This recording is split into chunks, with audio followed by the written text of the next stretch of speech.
demain, on ira, vous savez, je vois de plus en plus à travers le monde, où je voyage quand même, les gens se dirigent vers une cuisine végétarienne. Ça peut surprendre, mais je peux vous assurer, là je rentre des États-Unis, le nombre de végétariens que je vois. Quand je vais à Singapour, beaucoup de végétariens. Quand je vais à Hong Kong, beaucoup de végétariens.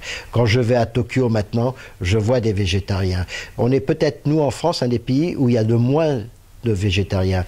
Mais on voit que pour la santé, on a vu tous les problèmes qu'il y a eu, vous savez, avec le bœuf, on a eu les problèmes enfin sous-jacents avec certains poissons. On voit les quotas qu'il y a pour de la mer. On voit les, je sais pas, les noix de Saint-Jacques, par exemple, les saisons, on peut plus pêcher. Donc on voit une diminution de ces produits-là. Pour demain, je pense, aller vers plus de produits de la terre donc, et des légumes et des fruits. Pour découvrir un petit peu cette cuisine végétarienne, attendez, il y a beaucoup de personnes en France qui n'ont pas attendu après moi, qui font déjà à la Passard et d'autres qui font de la cuisine à base de légumes, une cuisine un peu végétarienne, énormément. Mais ce qui m'intéresse, moi, c'est un petit peu la maîtrise des épices avec les légumes.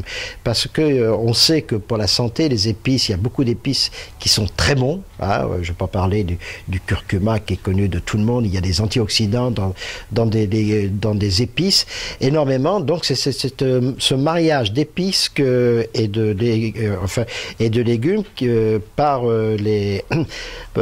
qu'on retrouve donc en Inde, et c'est une cuisine qui m'intéresse. C'est pour ça que, contre l'avis de beaucoup de mes associés, j'ai décidé d'ouvrir un restaurant à Monbé pour apprendre cette cuisine, pour la découvrir, parce que j'ai vu qu'un plat de lentilles avec des épices devenait un plat extraordinaire. Donc c'est ce que je veux découvrir, j'ai besoin d'apprendre, j'ai besoin de découvrir un petit peu cette maîtrise qu'ils ont.